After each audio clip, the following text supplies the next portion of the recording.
Welcome to the Sporting Club at the Aventine in San Diego, California. We're here with Gravity this season. Our sport this month is basketball. So what we're doing with basketball is, because it's a sport of constant motion, where we're running, we're sprinting, we're twisting, we're turning, we're pivoting, we're defending, we're offending, we're shooting, we're jumping, we're dribbling. So many skills available in the sport of basketball that we have to break it down into chewable parts. Now, because basketball is a sport of constant motion, there's two real components of it. One is the skill-related components. The other is more of the foundational or the functional foundations. We rely on our coaches primarily to deliver the modalities or the training available, or the training to increase the skill of the athletes. As trainers, our roles are more injury prevention and creating that functional foundation throughout the body to be able to handle some of the loads, some of the decelerations, the accelerations, some of the reaction type of stuff that's involved in basketball. So the way we're going to break this down, because basketball is so complex with all of its movements, we're going to break it down, and today we're going to talk about defensive reaction type of training. When somebody's defending a player, they're typically in what we call a ready stance, which means they're going to be in a flex position, and a lot of times their arms are going to be overhead. That creates a little bit of a trick throughout the chain, and we'll take a look at that when we get into the chain reaction biomechanics. In the next series of Gravity this season basketball, we'll talk about the same concept, defensive reaction training, but we're going to talk about it from the bottom up. Today we're going to focus on top down. So what are we doing with our hands? How does that react throughout the chain? Next time we'll talk about our feet on the ground and how that causes a reaction throughout the chain. So let's dive right into it. Let's get into basketball, defensive, reactive type of skill training. Foundational training. We're going to rely on those coaches for skills. And we're going to talk about our upper extremities. I'm going to bring in some super special help here. We have Chris. He's a trainer here at the Sporting Club. Welcome, Chris. Good to be here. And Chris is he plays some hoops. He's got some basketball. He's got some skills. So I'm not going to play him right now because I know he could defend the heck out of me. But I'm going to kind of provoke a reaction in his system simply by moving this ball. So when we talk about defensive reaction, if I just face Chris and I start to dribble, what does he start to do? He starts to get in what we call a ready position. You can stay there. And I got some tricks. I got my tricks up my sleeve. But if we look at his body right now and we say freeze, right where you were, let's get you back there, and we say freeze, we can see that he is in a ready position. He's ready to attack. And he's got to be able to attack in every single plane with every single. I could shoot the ball here, I could pass it here, I could try to go between his legs. Now if I'm going up here, you can just keep your arms overhead for a second. I'm warming him up now too. His hips are flexed, so that means his butt's loaded. With his arms overhead, this puts a little bit more emphasis on the lumbar spine, and also kind of takes the butt out a little bit. His arms want to come down because I'm tired. Remember when your coaches, you can stand up for just a second. Remember your coaches doing all the drills, you have to keep your arms up the whole time. That was a pain in the butt, literally, because it kind of took out our butt, put the load into our back, into our quads, into our calves.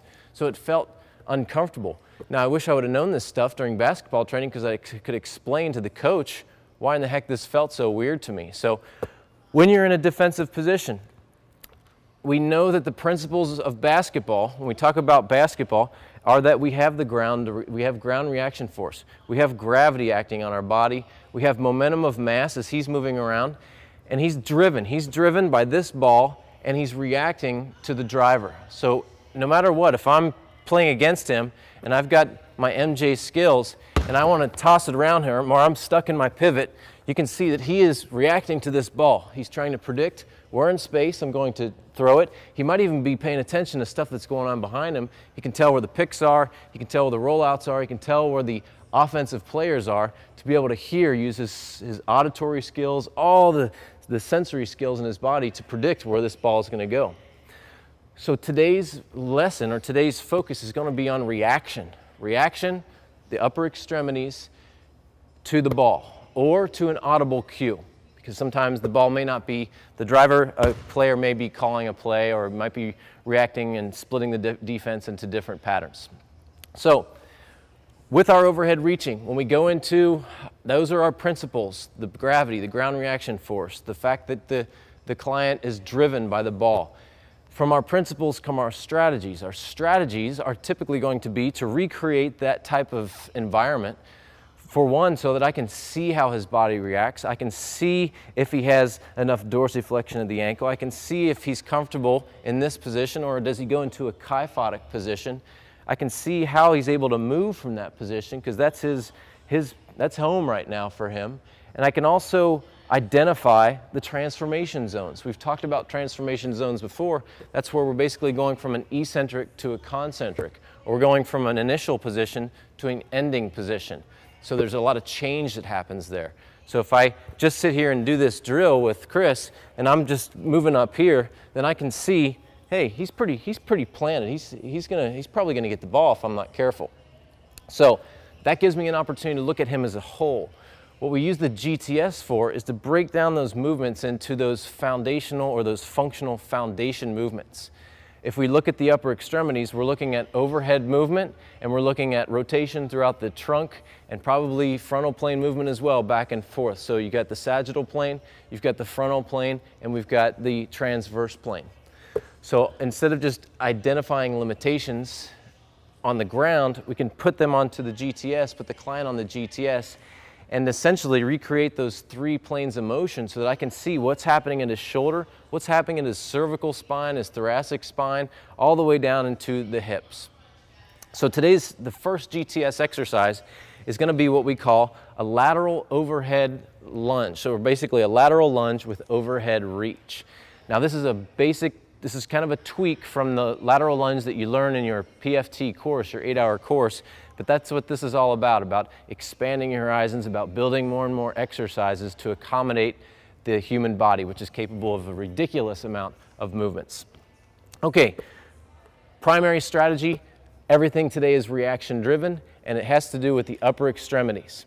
So what we're gonna do is, if I'm defending him, or if he's defending me, and I took a leg away, just as if he's going to defend me and he's gonna have one hand on my hip and the other hand up in the air, then I'm gonna basically just get him into a loaded position, and I'm gonna see how his body's reacting. He's on one leg, and I might try to toss it back here. I wanna get it past him.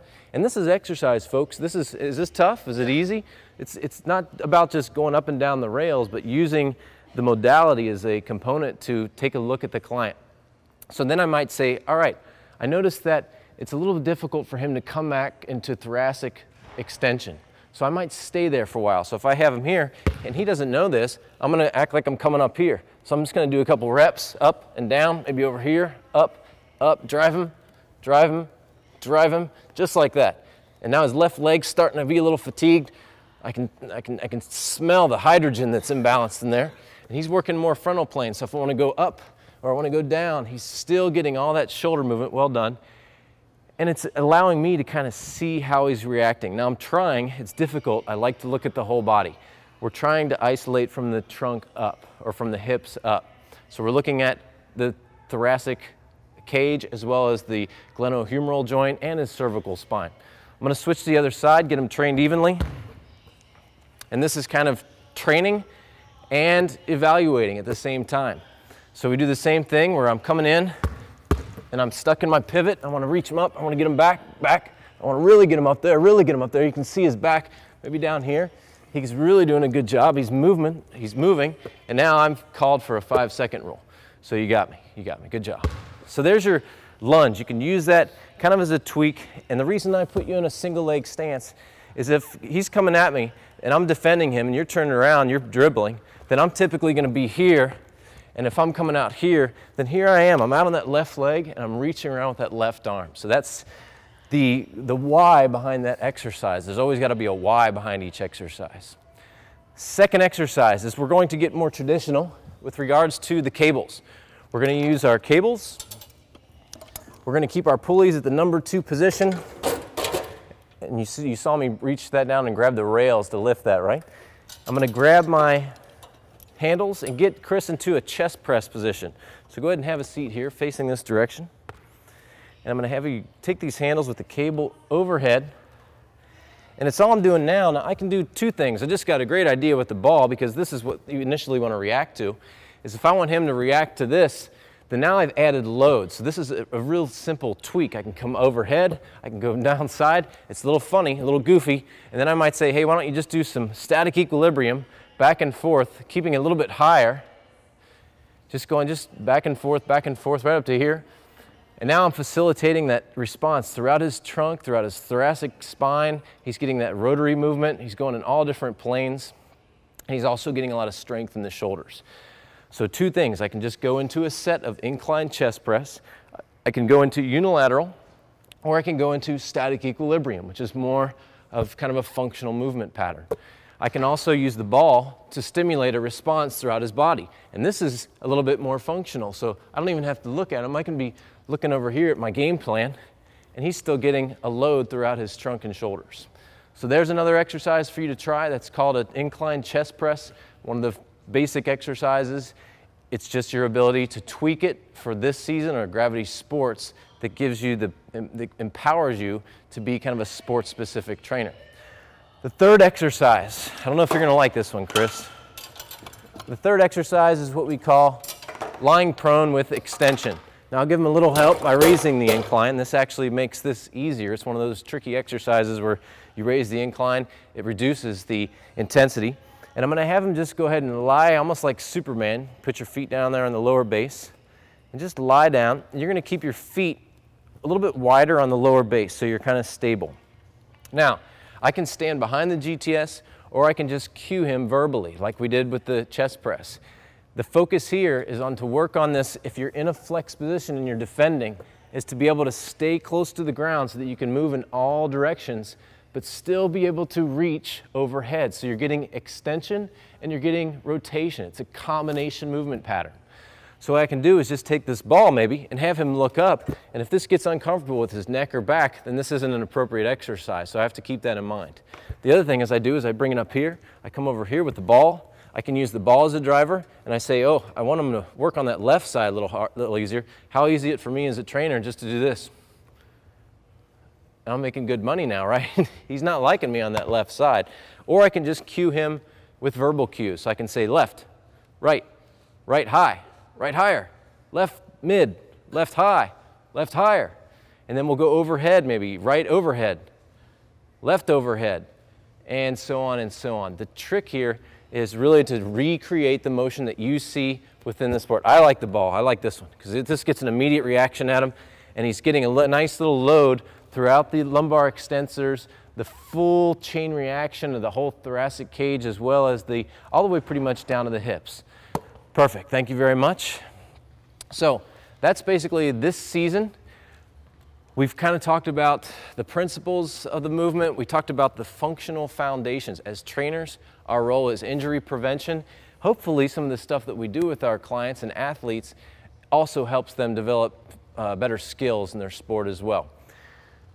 The basic thing you want to do is look at the function of one component of a sport and recreate the action so that you can simulate the action to stimulate a reaction throughout the body.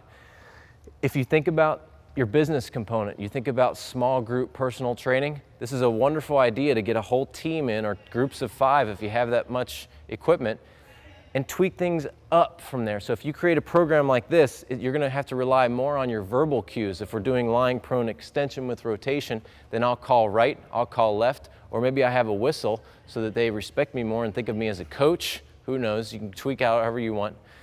But it's a great way to tie in or market yourself as a sport-specific trainer to a coach that says, hey, I can help your athletes become better grounded in their functional, foundational exercises in order for them to improve their playing skills on the court.